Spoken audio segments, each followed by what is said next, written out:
प्यारे बच्चों, good morning. कल हम लोग पढ़ रहे थे केमिकल रिएक्शन एंड इक्वेशन। उसका हम केमिकल रिएक्शन हम पढ़े थे। जो दो एलिमेंट्स जब रिएक्शन करता है और नया प्रोडक्ट बनाता है तो सीधे लिख देते हैं। जैसे हाइड्रोजन और ऑक्सीजन रिएक्शन किया तो वाटर का फॉर्मेशन हुआ, तो ये सीधे लिख दिए तो क्या हो गया, केमिकल रिएक्शन। और इसको सिंबॉलिक फॉर्म में लिखे, जैसे हाइड्रोजन को H2 हाइड्रोजन गैस और ऑक्सीजन गैस को O2 और H2O फॉर्मेशन हुआ, इसको सिंबॉलिक रूप में लिखा है। ये क्या कहलाएगा, केमिकल इक्वेशन, जो हम लोग पढ़ लिए थे। अब आते हैं केमिकल इक्वेशन दो प्रकार के होते हैं, एक अनबैलेंस्ड केमिकल इक्वेशन, एक बैलेंस्ड केमिकल इक्वेशन। तो पहले आते हैं अनबैलेंस्ड केमिकल इक्वेशन। अब जैसे यहाँ पर है H2 और O2 आपस में रिएक्शन किया तो H2O का फॉर्मेशन हुआ। तो यहाँ पर देख रहे हैं जो एटम्स दोनों तरफ इक्वल नहीं है। जैसे number of hydrogen atom reactants में 2 है, लेकिन प्रोडक्ट में भी 2 है।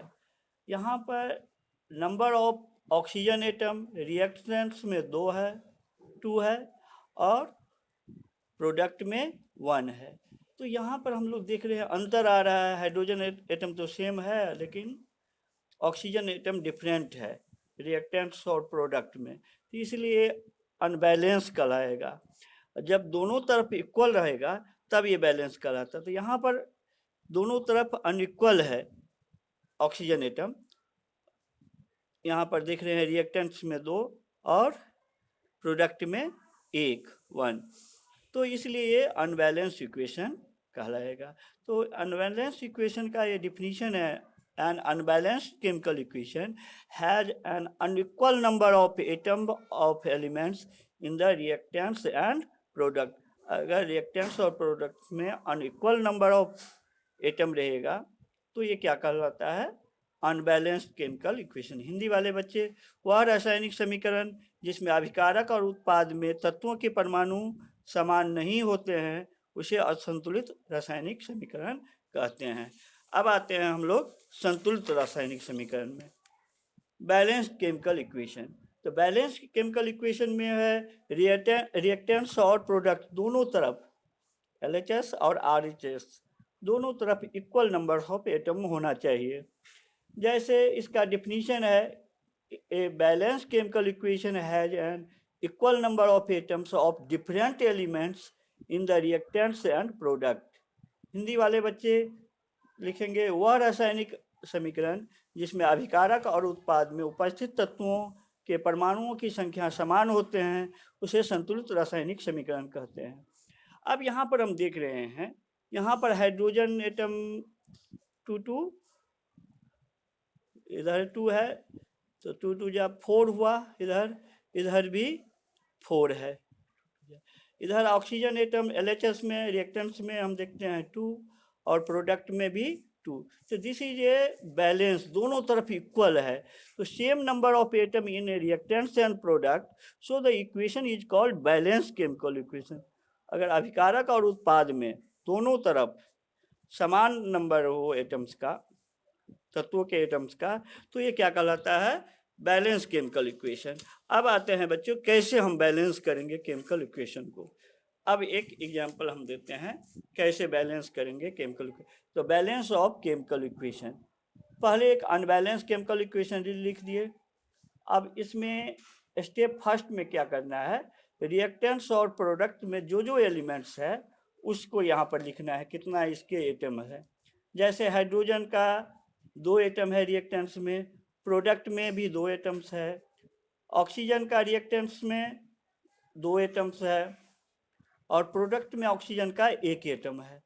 अब हम क्या करते हैं, उसमें जो जिसकी अनबैलेंस रहता है वहाँ पर जैसे हम RHS में क्या करेंगे, 2 से मल्टीप्लाई कर देंगे तो ये दोनों तरफ 2 हो जाएगा। तो ऐसे हम RHS में क्या करेंगे, 2 से मल्टीप्लाई कर दिए, 2 से। तब अब स्टेप ये हो गया 2 से मल्टीप्लाई करना, H2 प्लस O2। अब ये 2 से मल्टीप्लाई यहाँ पर कर दिए तो 2H2O हो गया। अब फिर रिएक्टेंट और प्रोडक्ट्स में हम सारे एलिमेंट्स का एटम्स काउंट करेंगे। अब देखो यहाँ पर हाइड्रोजन का 2 है, ऑक्सीजन का इस तरफ हाइड्रोजन का 2 2 जा 4 हो गया। अब ऑक्सीजन का यहाँ पर 2 है तो 2 लिख दिए, फिर यहाँ पर ऑक्सीजन का 2 है, ऑक्सीजन का तो सेम हो गया लेकिन फिर हाइड्रोजन का डिफरेंस हो गया, तो फिर यहाँ पर हम डिफरेंस को क्या करें, 2 से मल्टीप्लाई करेंगे एलएचएस में, रिएक्टेंट्स में, तो ये 4 हो जाएगा। तो अब यहाँ पर 2 से मल्टीप्लाई कर दिए। अब नाउ इक्वेशन बना 2H2O, 2 से मल्टीप्लाई करने के बाद, और यहाँ पर O2 प्लस 2H2O फॉर्मेशन हुआ।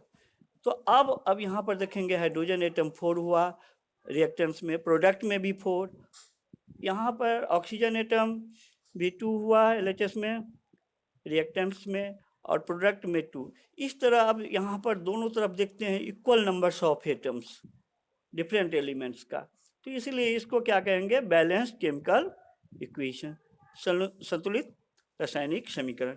एक और एग्जाम्पल है, एक एग्जाम्पल और है अनबैलेंस के, देखो बहुत तरह के है, जैसे एक Fe प्लस H2O लेते हैं, Fe3O4 प्लस H2O।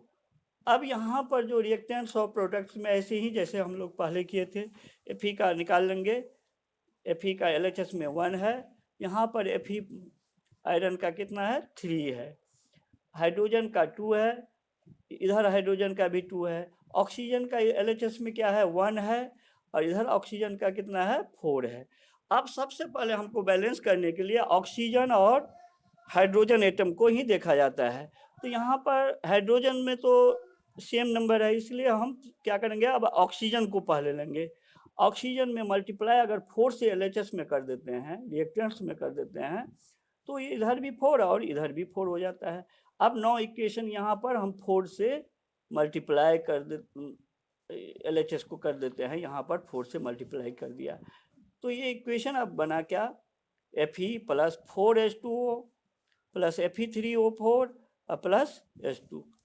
अब फिर रिएक्टेंट्स और प्रोडक्ट्स के सारे एटम्स देखेंगे, Fe एटम 1 हुआ, फिर प्रोडक्ट में Fe3, हाइड्रोजन एटम्स अब यहाँ पर 8 हो गया, देखो 4 2 जा 8 रिएक्टेंट्स में, और प्रोडक्ट में कितना है, 4 है, प्रोडक्ट में हाइड्रोजन एटम्स तुम्हारा यहाँ पर 2 है, तो